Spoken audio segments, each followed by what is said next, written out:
All right, it's time for lecture 4. So we're going to talk about a lot in this lecture, but what I wanted to start with is a concept that's related to what we talked about in the last lecture. So I wanted to talk about the idea of rank. And the rank is a fundamental property of any matrix. And we have enough concepts at our disposal that I can describe it fairly succinctly. So as you know, a matrix is going to be a bunch of numbers arranged in a grid, two-dimensional grid like this. You can think of each column individually as a vector, right? So we talked about how they came from, a linear map acting on the basis vectors is where each column came from. You can also think of the rows as vectors. So this is where, I was talking about, column vectors versus row vectors. I drew the one horizontally. I don't know what I'm doing. Anyway, so you can think of the rows and columns as vectors, and they're just kind of all squashed together and collected in this unit, this matrix that we can pick up and take elsewhere and keep them all together and in the same order.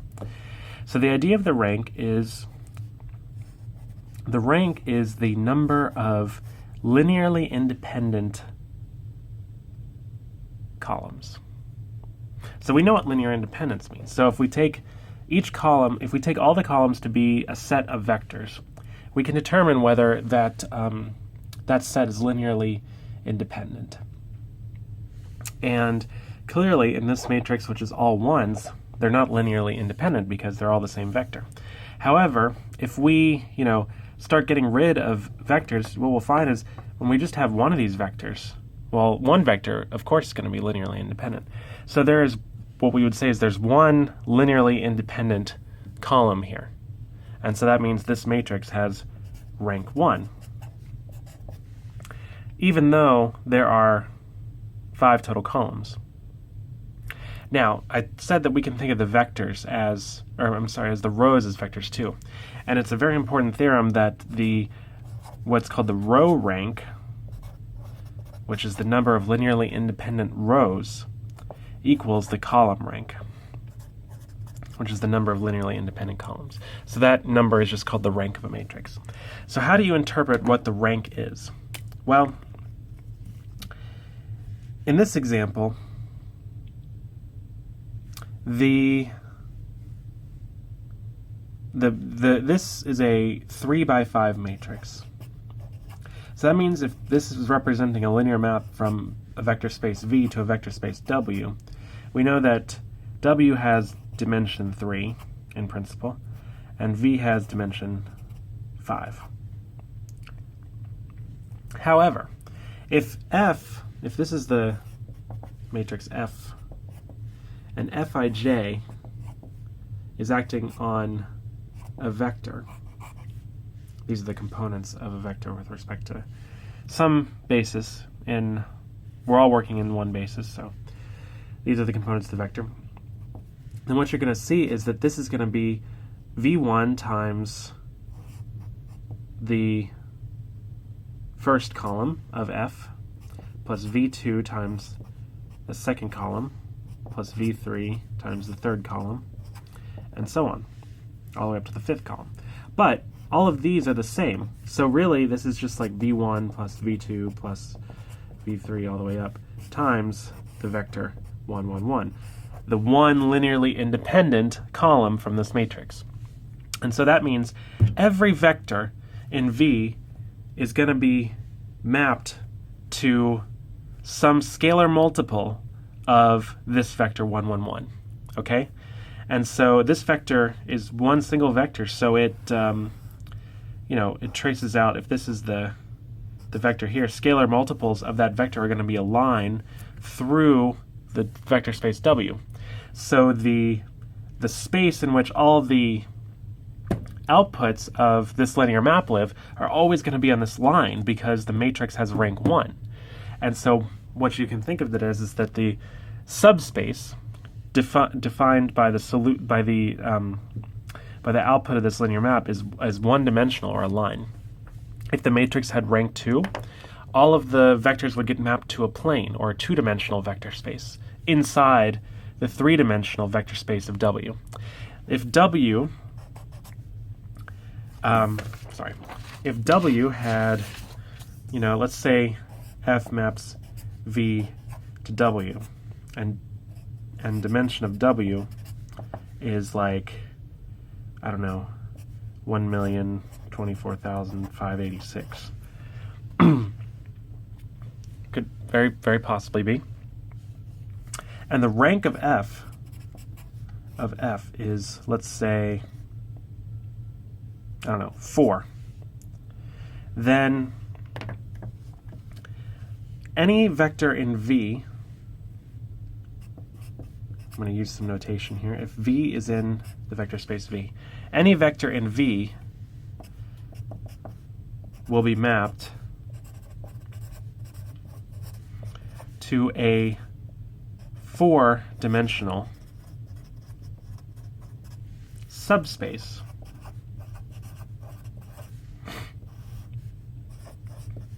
of W. So this is like a 4-dimensional space. So like, you know how this is a 2-dimensional space, if you imagine it going off in all directions, this piece of paper, 2-dimensional space. That's sitting inside of a 3-dimensional space. I can move it around inside the 3-dimensional space here, but this space is 2-dimensional. So the way to think about it in this situation is there's a 4-dimensional space, which you can't visualize, sitting inside a 1,024,586 dimensional space. This comes up a lot. So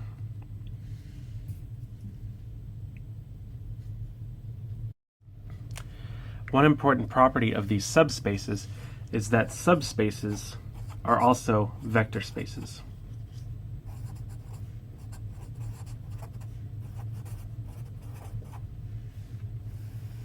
So you can think of subspaces as like lower dimensional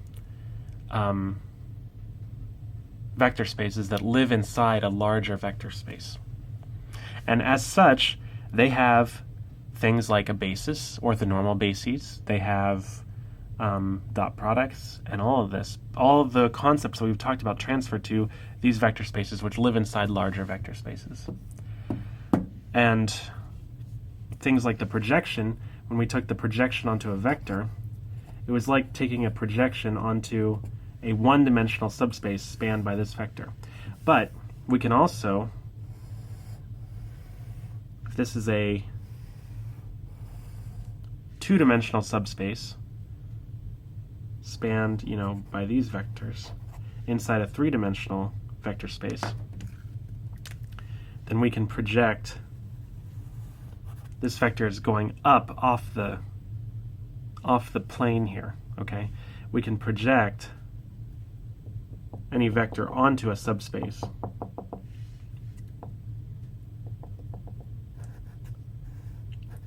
Okay? So this is like a right angle here. It's orthogonal to the, or normal to the plane. And how do we do that? Well, it's pretty simple. All you got to do is project onto each of these basis vectors independently by themselves. So, you knew how to project onto the vector, this vector. We talked about projection in one of the other lectures. Now, to define a plane, I just need to give you two, like if I wanted to define a plane in a 4-dimensional vector space, I just give you two linearly independent vectors. So like 1, 0, 1, 0, and maybe 0, minus 1, minus 1, 1. Okay, so these two vectors define a plane inside a 4-dimensional vector space. And if I wanted to project any other vector in this vector space onto that plane, I just have to project onto this vector and onto this vector, and I get numbers that are my components. And I'll call this one U1, U2.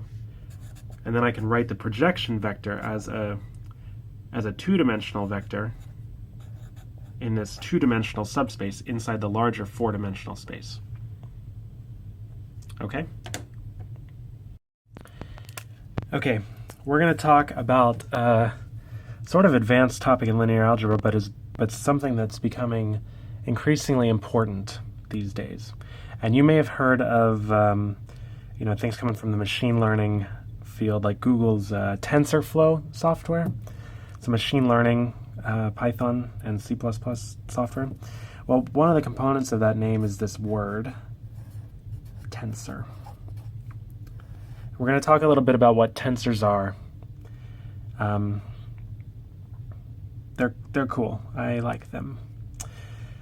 I spent a lot of time in the past trying to figure out what they were because this wasn't taught to me when I took linear algebra in college. So, but the concept is fairly straightforward, and I think if you're just exposed to it, it'll be useful down the line. So tensors generalize vectors and matrices.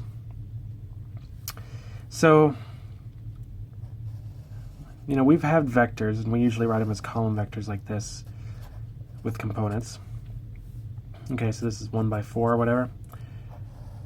And matrices, you've got more than one column, so you've got, quantities here. You can keep building up on this, and so instead of having a square, so this is like a line, this is like a square. You can imagine stacking matrices on top of each other to make a cube. That's a poor drawing. To make a cube. So you can imagine having a cube of numbers instead of just a square, and then you can go on, and you can make any dimension object that like in the way of a matrix. You can stack.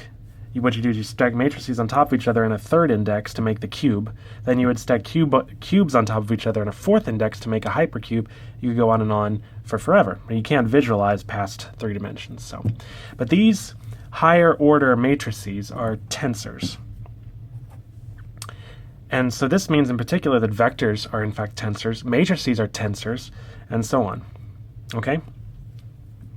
So matrices, we've talked about vectors and vector spaces, but matrices, the set of all matrices is a vector space too, because I can add matrices, and I can subtract matrices, and I can multiply matrices by numbers, and all these rules for matrices satisfy the same rules as for vectors. So matrices are vectors in a different kind of vector space. Same with these cubes of numbers, same with the hypercubes of numbers, so on and so forth. They're all vector spaces. All right. So what are these vector spaces? Well, I'm going to introduce an operation that allows you to take 2 vector spaces and combine them to make a new one. And this is called, appropriately enough, the tensor product. And the symbol for this is a circle with an X in it. So if I have V and W are vector spaces, then this object, which is read as V tensor W, is also a vector space. Now, what is this? How do I work with this? How do I imagine it? Well, one way to do it, that I think is probably the best way to start off, is to think more concretely, because there's a very abstract definition of this, but that's too abstract for practical purposes. So we're going to talk very concretely. If I have a vector, if I have bases for my vector spaces, so if V is the span of, say, these vectors, V1 all the way up to Vn, and W is the span of a different basis, W1 all the way up to Wn, M, the number M as in Mary, and for V we have N as in Nancy. The dimensions don't have to be the same. Then V tensor W is going to be the span of these objects, V1 tensor W1, V1 tensor W2, all the way up to V1 tensor Wm, and then this goes all the way up to, eventually we have Vn tensor Wm. These are basis vectors for this vector space. Okay, that was still a little abstract, so let's get even more concrete. If I have a vector, I'll call it A, and it's gonna be written in terms of the basis in V, and I'm gonna shorten this to this expression. This is not A raised to a power, it's just the index. I put the index up top because that leads to something called the summation notation, which is a convenient way to represent these sums, but we'll talk about it later, possibly. So what I'm saying is that A is the sum over all possible I, so I goes from 1 to n of the number, the component AI, so A1, A2, all the way up to an times VI. And then if I have another vector living in W, so this is in V,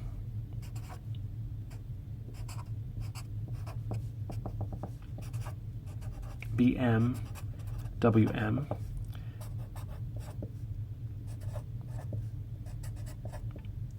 okay? Then A tensor B is going to be an element of V tensor W, and it's going to be given by sum over I, sum over j, AI, which is a number, times bj, times these quantities. Oh, I'm sorry. Vi tensor Wj. Now,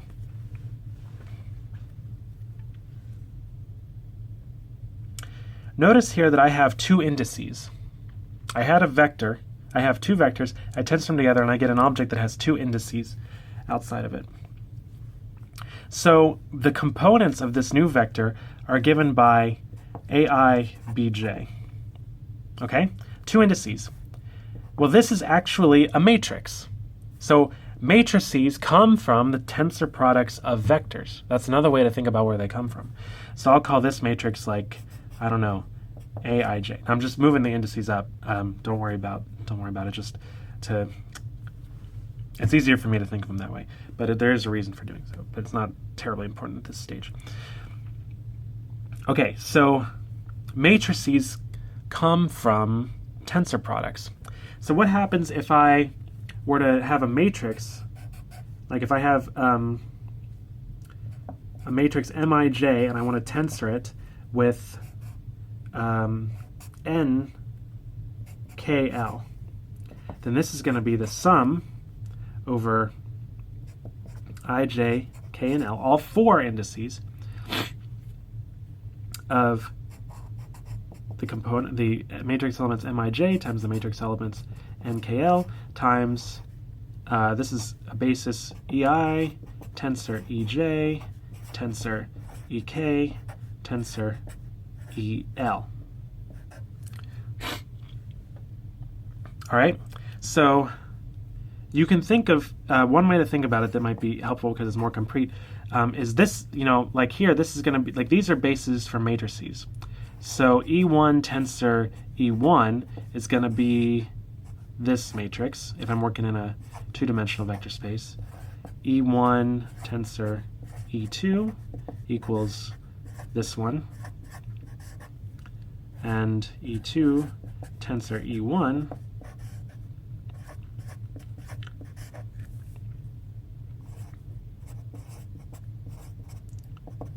you can guess what this is going to be, right?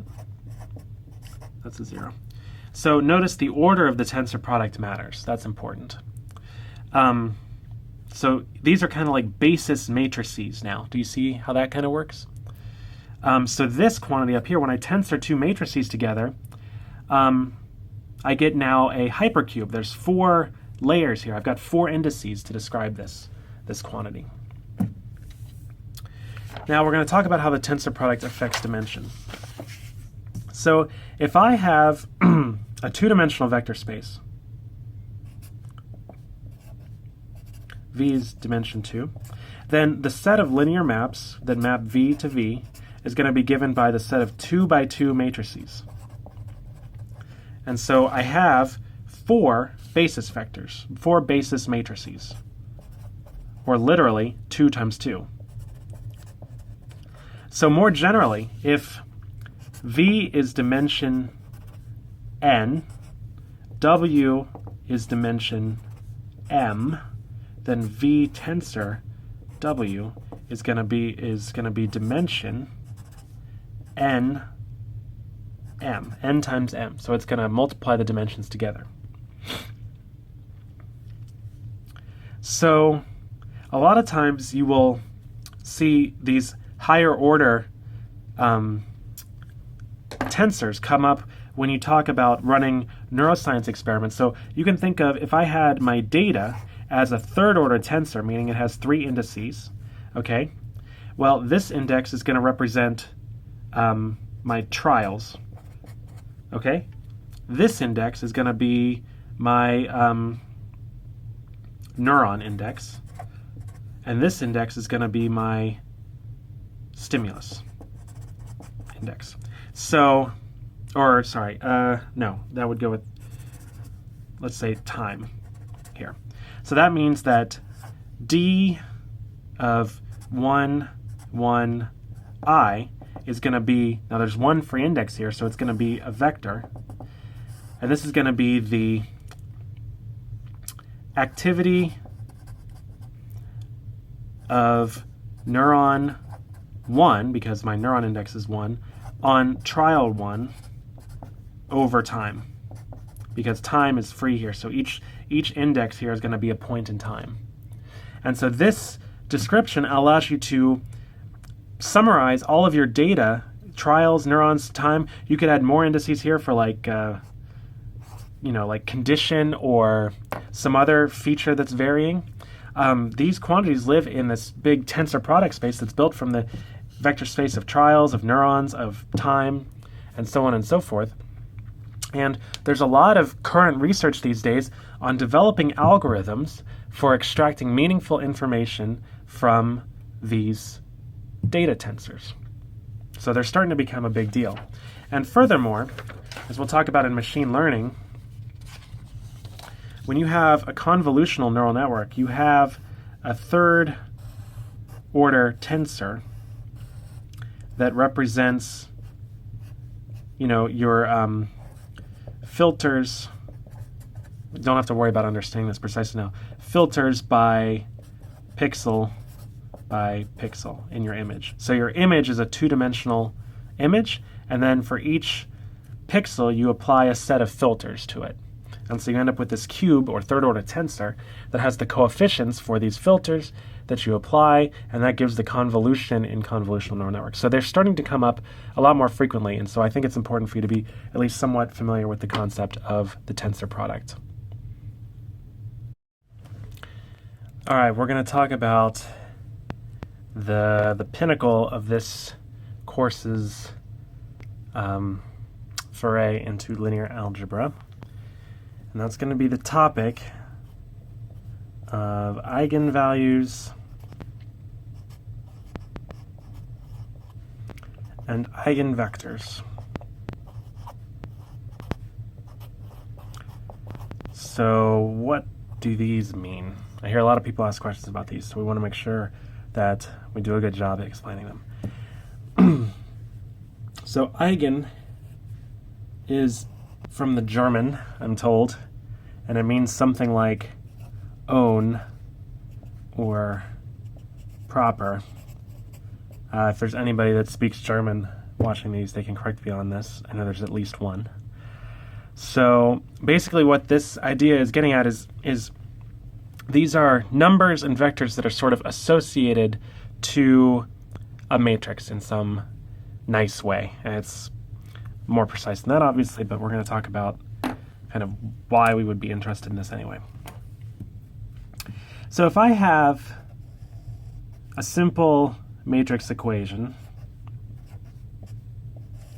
and I have a vector, and I have this matrix acting on this vector. So this is a linear map acting on this vector. In order to compute this, I have to do, matrix multiplication. So that means I got to figure out what each one is going to be. So I have 1a times 2b,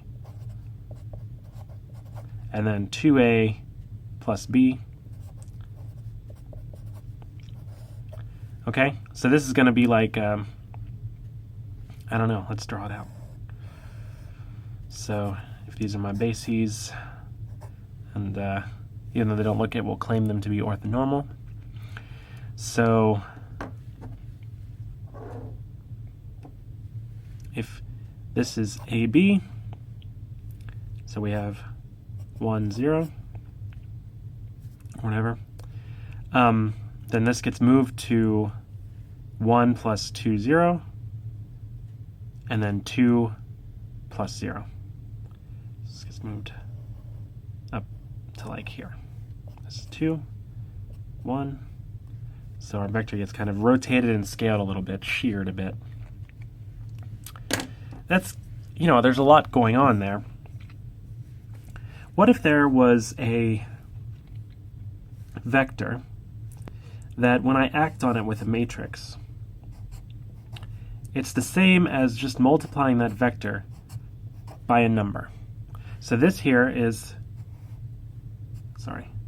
a matrix. This here is a number, just an ordinary number. Then this matrix is kind of reduced, the action of this matrix is kind of reduced to that of just a plain number, which is easy to work with. So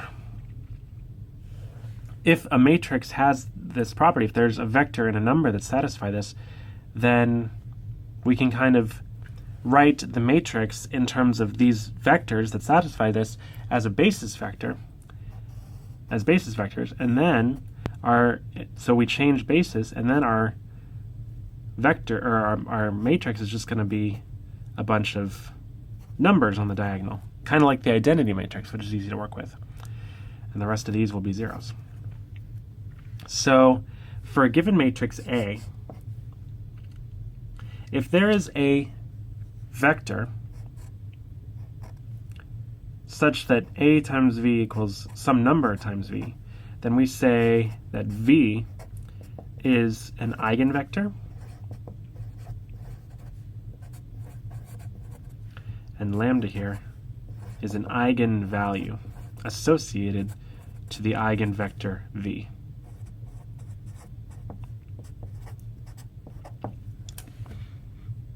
That's the basic idea. Eigenvalues and eigenvectors make matrix multiplication easy. Let's do an example. This is going to be a simple example, but it'll be good to motivate more complicated examples. Here my matrix is just 2's on the main diagonal, so it's almost like the identity matrix. And here I have an arbitrary vector, this is my V, written in components. And if I work this out, it's not hard to see that what I'll get is, as the answer, 2A, 2B, 2C. All right, so this is the same as 2 times V. Now, V here was arbitrary. V could be any vector in this space. So, for this matrix, any vector is an eigenvector, and the eigenvalue for any vector is going to be 2, because this matrix takes any vector and it moves it to twice that vector.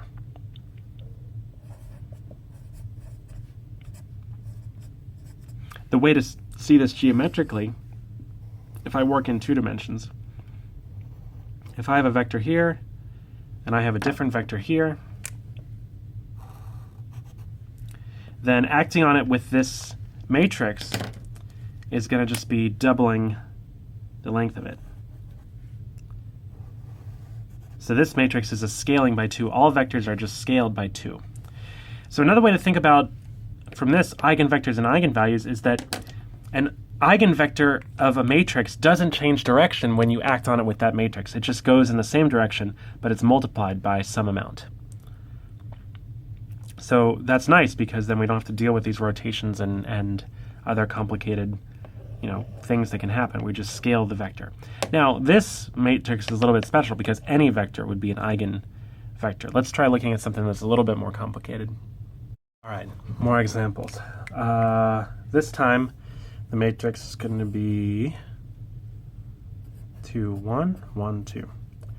I'm going to show you how to compute eigenvectors, or how you would compute them, but you don't normally do that by hand. So I'm just going to kind of pull these out of thin air, and then we'll show that they are eigenvalues. So the first, or eigenvectors, the first vector is going to be, for this matrix, is going to be 1 and minus 1. So let's see what happens. When we do this the hard way, multiply it out, we get 2 minus 1 is 1, and then 1 minus 2 minus 1. So I get the same vector out. So that means there's a 1 out here. So we can say that 1 minus 1 is an eigenvector with eigenvalue 1. And then the second one is going to be 2, 1, 1, 2 times, any guesses? 1, 1. And this is going to give me 2 plus 1 is 3. 1 plus 2 is 3. And this equals 3 times 1, 1. So this is an eigenvector, but now the eigenvector is 3, or eigenvalue is 3. So what does this mean? This means that vectors that are parallel to this vector, when acted on by this matrix, just get multiplied by 1. Vectors that are parallel to this vector, when acted on by this matrix, get multiplied to 3. So if we compute the dot product of these two eigenvectors, what we see is we get, if I call this u1 and this one u2, u1 dot u2 is going to be 1 minus 1, 0. They're orthogonal. So this is good. That means that we can take these to be an orthogonal basis, not orthonormal because their lengths aren't 1, but that's okay. So anyway, that means that in particular they're linearly independent. This is not always the case, but in this case it is. So that means I can use these two vectors as a basis. And so let's say I have a vector v, and I'm writing it in terms of the orthonormal basis that I started in implicitly as 3/2 e1 plus e2. And then I have u1 equals e1 minus e2, u2 equals e1 plus e2.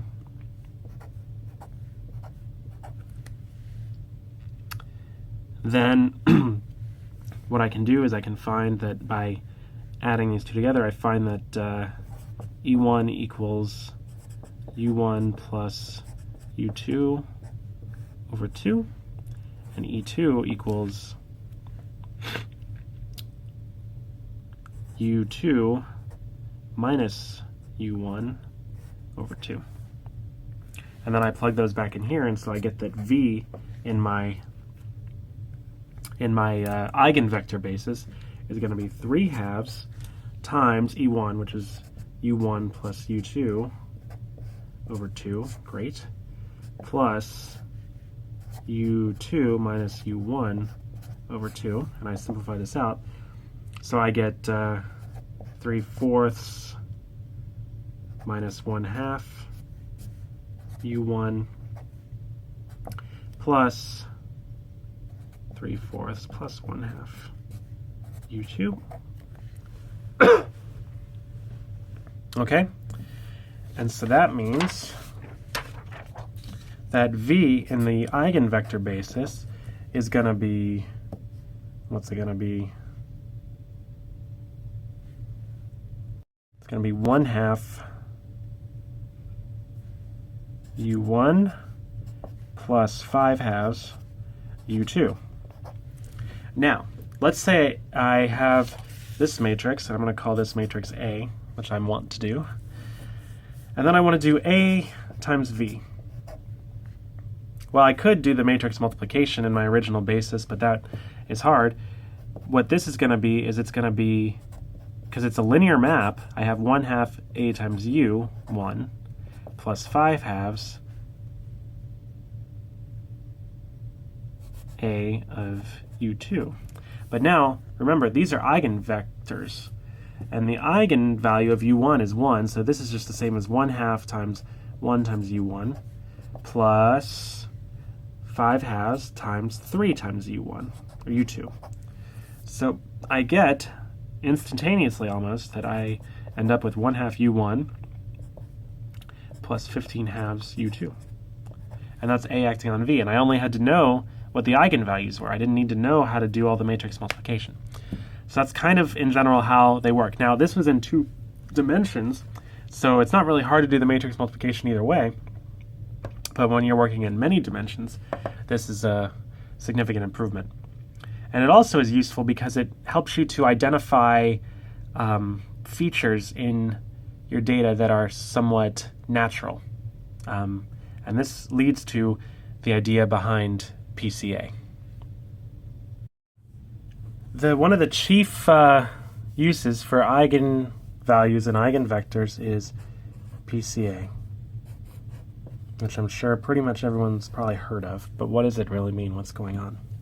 So I talked about this a little bit in one of our classes, but imagine you have data, could be in any dimension, but here I'm working in 2 dimensions, and you plot your data points, and they follow this sort of pattern.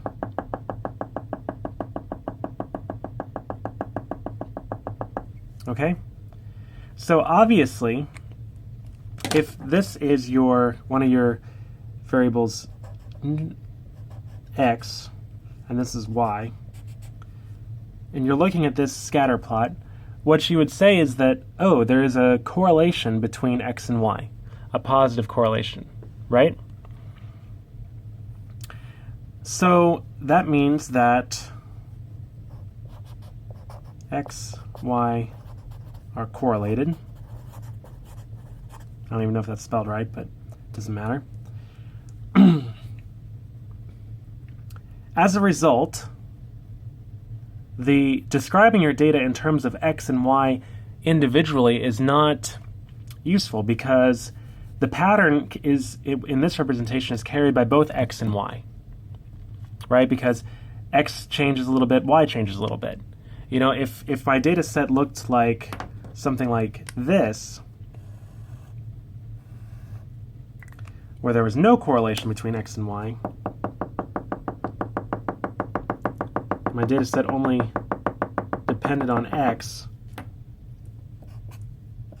then I could get away with just reporting x because that's where most of the variation is. You can see most of the variation in my data is along the x-axis, so I can just report x. Here, though, I'd have to report x and y to get a full picture of the data set, right? I mean, what I'm doing here in the scatter plot. So imagine if now, instead of 2 dimensions, you had 3,000 dimensions in your data set, and there were correlations among them. You don't want to have to report all 3,000 dimensions to describe your data set succinctly. It would just take up too much space. What you'd like to be able to find is, oh, are there any directions that account for the majority of the variance in my data? And if there are, I could just report the data set projected onto that dimension. I could just report the x value, or whatever set of values there are, instead of reporting all 3,000 dimensions. And so that's what PCA does. PCA allows you to find the dimensions in your data set that contain the most variance.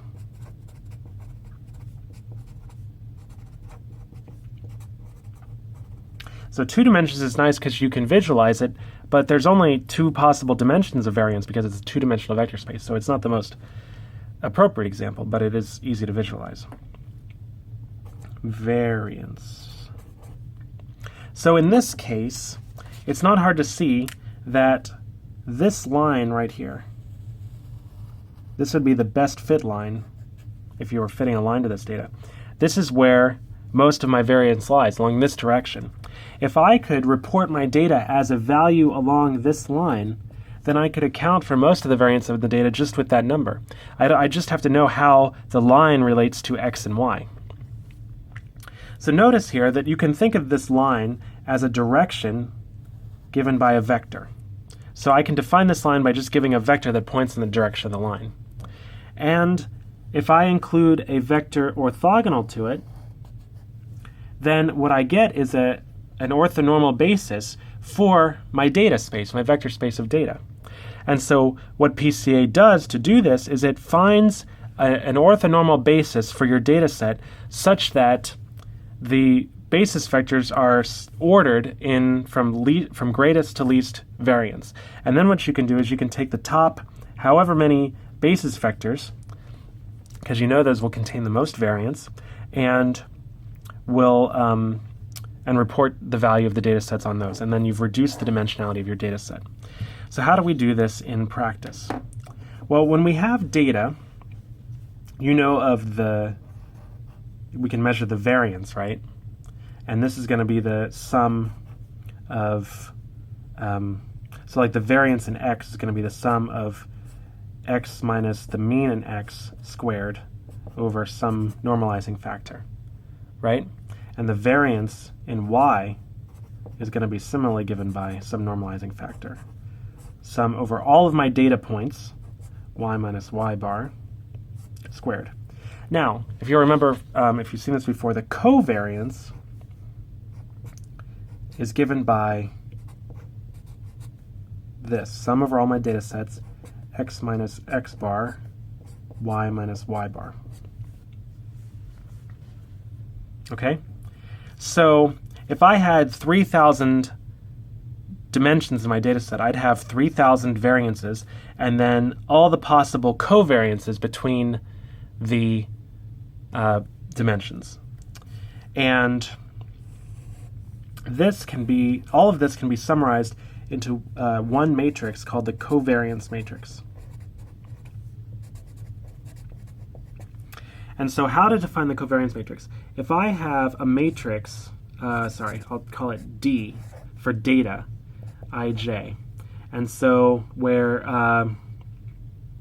let's see, how do I do this? So this D, the I index is going to be my dimensions. And this is going to be, the j index is going to be my observations. So I'm going to have, like 3,000 dimensions, and I'm going to have 1,000,000 observations. So this is going to be a 3,000 by 1,000,000 matrix. Then it turns out, and I'm not going to demonstrate it, I'm not going to write it out entirely. You can do it on your own if you want. And we assume that we've already subtracted the mean from all the data. That's simple. You just do the mean, subtract it. What you do is you take this matrix, this data matrix, and you multiply it by its transpose, d transpose. And when you do that, the matrix multiplication, you're going to end up with a matrix that will look kind of like this. You're going to have the variance on the diagonal, and then the covariance off here like this. And it's going to necessarily be symmetric, since this is symmetric. So this is the covariance matrix for two-dimensional data, like here. Okay. The covariance matrix describes variance, obviously. So how do I interpret this?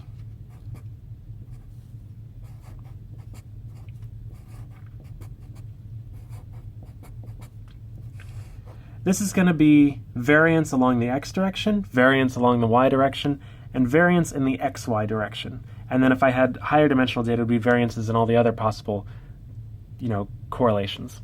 And so if we go back to this data set example, what we want to do is we want to find a basis where all of the variance is concentrated on specific dimensions, and there is no there's no covariance between the covariance between the dimensions in our new basis. So how would we do that? We want to transform this matrix into something new that's gonna have new variances on here. So I'm gonna have new something 1. I'll call that for our new dimension 1, new 2, and then we want there to be no covariances. So that means that we want these to be 0. So what we need to do to find these dimensions, because if we find these dimensions and we transform our data into these dimensions, then all the variances are going to be on individual dimensions. They're not going to be any crosstalk with them. We're going to eliminate the problem of having to report both x and y to capture this feature of the data set.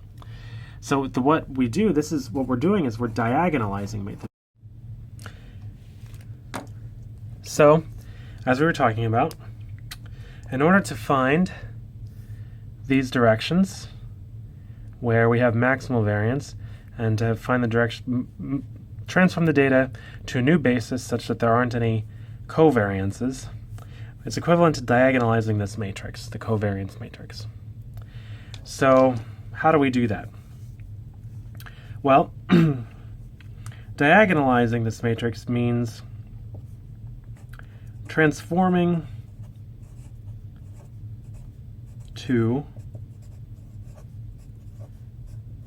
the eigenbasis, which is the basis formed by the set of eigenvalues. There's a lot of qualifications about which kind of matrices give you which kind of eigenvectors, and there's too much detail to go into for these lectures. But what you're going to need to know is that for a properly formatted covariance matrix, so everything is normalized and symmetric and all of this, that you're going to get orthonormal eigenvectors. And so the magnitude of these eigenvalues are going to be related to the amount of variance explained by that particular dimension. So how do we interpret this? So this is now the same covariance matrix, but we're just in a different basis. Okay? So what do we make of the eigenvectors? If C is our covariance matrix, which remember was our data matrix with its transpose, then eigenvectors of C are called principal, I can't forget if it's L, I think it's whatever, principal components. Now, how do we interpret this? Remember, these eigenvectors are just ordinary vectors. And so they are, as a result, they are made up of, you can think of them also as linear combinations of our old basis vectors. So if we had our data dimension x and y. Therefore, we can think of these eigenvectors as features in the data. So these are patterns in the data that are, these are patterns in the dimensions along which the data have the most variance. So they're kind of like features. They are the principal components. They're the important combinations of the dimension. They're the combinations of the dimensions that matter the most in some sense. So what's another way to interpret this? Well, an application that you may have heard of PCA is to compute what are called eigenfaces. Okay? Now what does this mean? This means that our data consists of a bunch of faces. So each one of these vectors, each one of these columns is going to be a face, an image of a face. So we have a bunch of images of faces. So you can think of it as like, you know, we have our image made up of pixels. And each one of these is going to be an element of our vector. And the value of it is going to be like the color of it. And it's going to tell us, you know, so this vector is going to be this image kind of written in some linear form. It doesn't matter how you order it, just as long as you're consistent across the data matrix. Then from that face data set, you compute the covariance matrix, and you get the eigenvectors of the covariance matrix, or the principal components. And what you're going to see is they're going to look like weird-looking faces. But here's the important part. because the eigenvectors form a basis, any data point, even new data points, can be written as linear combinations of those vectors. And so what you end up with when you do this is you have a set of vectors with which you can write any new data set, any new piece of data, as a linear combination of. So you're going to get out, a set of eigenfaces, call it face 1, face 2, face 3, so on. And you're going to have as many eigenvectors as you have dimensions in your data set. And then if you have a new face, you'll end up being able to write it as some number times face 1 plus a new number, another number times face 2 plus face 3, and so on. Now, the utility of this basis is that with the vectors organized by the amount of variance that is carried by each principal component, if you decide to keep only a smaller portion of the eigenvectors, you can make a new vector out of this, right? But it's not going to be exactly the same as the data point you're trying to reconstruct. You can make something that's close to it. And in fact, we'll show in a later lecture that by keeping a certain amount of principal components, it allows you to reconstruct a data point the best that is possible with just a given number of eigenvectors. So that means it's the best possible reconstruction given a reduced set of eigenvectors with which you can construct data points. And you can see this here. So if I give you a new data point in this space, let's say this one. If I tell you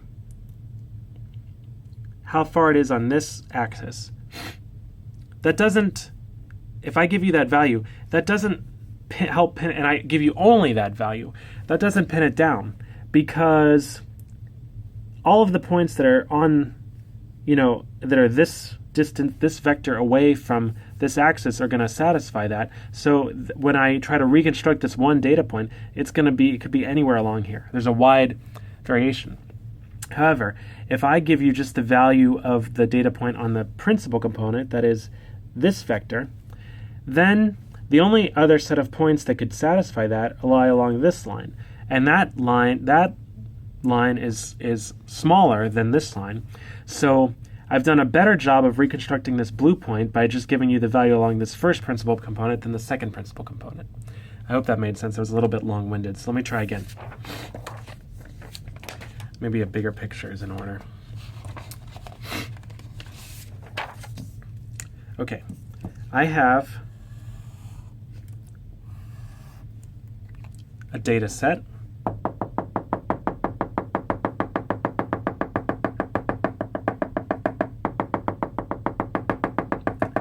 I've got this clear correlation here. And I find my principal components, and they're going to look like this. So there's my first principal component, and here is my second principal component, and that is our orthonormal basis. I didn't draw it right, but get the idea, orthonormal basis. Now I have a new data point comes in, and let's say it's up here. In order to specify this point exactly, I'm going to call it P. Then that's given, P is this vector right here. So P equals P, this is X, Y. P1, X, plus P2, Y. I need two numbers to specify P exactly. Now, if this were a 2,000 dimensional space, I'd need 2,000 numbers to specify P exactly. Well, what happens if I just kept one number in this case? Well, I could, when I transform to the orthonormal basis, so that means like this, so now this should be horizontal and this should be vertical, then my first component is going to be this vector, and my second component is going to be this vector. I'm going to call this P'1 and P'2. So what I'm saying basically is that P is also equal to P prime 1 times, I'm going to call it PC1, first principal component, plus P prime 2 times second principal component. Okay? If I just kept P2, then all I'm saying is that I know that, and I tried to reconstruct P from P2. All I'm saying is I know that P lies somewhere along basically this line, right? Because all of the points on this line have the same P2 component. But you can see there's a wide variation here. So I would have a lot of error in reconstructing P from just P2, because when I reconstructed it, I would just get the point down here, right? And that's far away from where P actually is. But if I kept P1, if I kept this, then I know that P lies somewhere along this line. And if I just kept P1, then I would say that P, the point P, is like basically right here. And this blue dot is closer to the actual P than this blue dot was. So this allows me to reconstruct P with greater fidelity by keeping the principal components with the higher variance versus the lower variance. Hope that made sense. So typically, one thing that you do in PCA is you'll make a plot of the eigenvalues of the covariance matrix. So here is the eigenvalue number, and here is the magnitude, or actually the value of the eigenvalue. And you will sort them by increasing magnitude or decreasing magnitude. And so in a lot of data sets, you'll see something like this. You'll see, obviously these are discrete points. You'll see a decrease, and then there'll be something like a knee. And then these will continue to go down. And so when you see this knee, what you say is that if I keep up to, let's say this is the 16th eigenvalue and this is the 128th, then if I keep 16 eigenvalues, I account for a lot of the variance because these have larger magnitude than keeping the rest of these. So if you see this knee, there's rules. Well, there's no real rule, but there's guidelines for how to find this point. You would cut off the amount of principal components you'd include to reconstruct your data set at 16, and now you've effectively reduced your 128-dimensional data space down to 16 dimensions, while still being able to reconstruct your data with relatively high fidelity, meaning that the reconstructions that you get from these 16 vectors are close to their actual data points if you included all the vectors. So that's the idea behind PCA. Now, this last lecture was a lot, but it's the final linear algebra lecture, so we wanted to make sure we sent you off with kind of how all these ideas we've been talking about come together in one application. And again, there's a lot more details here that we just do not have the time to go over, but we believe that you should at this point have the technical understanding that is deep enough to be able to go and look at references to papers, other math resources, so videos on YouTube, Wikipedia articles, and understand the terminology and gist of what they're trying to do. And there, if you're interested, which I highly suggest you do, you can find out more of the details and technicalities beyond this. But so that's basically linear algebra for this course. Now we're going to make use of all of these concepts again in the following lectures, and I think that that's why we started with linear algebra. And I think that seeing these same concepts come up in the different topics will help you to reinforce them. And if there are things that seem a little bit abstract and unclear at this point, when you see them in action, they might become a lot more clear. So with that, I want to just say thanks for being interested in linear algebra, and I hope that you learned something from this set of lectures. Please let me know if you have any questions whatsoever, because I'd be happy to put together additional videos to demonstrate particular topics in more depth, but that depends on where you feel that you didn't get as much of an understanding out of these particular lectures. So yeah, I think that's all that I have for the moment, and we'll see you for the first calculus lecture next week.